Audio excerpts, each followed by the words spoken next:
What's up everyone, welcome to this video. In this video I will show you how to reset advertising ID in Galaxy S25 Ultra. So first of all, open settings. Now in settings, scroll down and here click on security and privacy.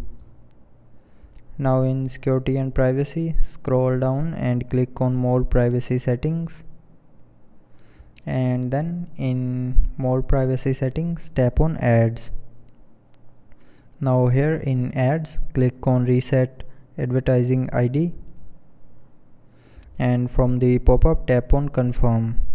So when you will tap on confirm, it will reset your advertising ID. So you can see the advertising ID is reset.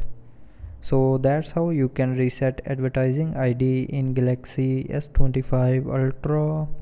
So I hope you liked the video. Thanks for watching.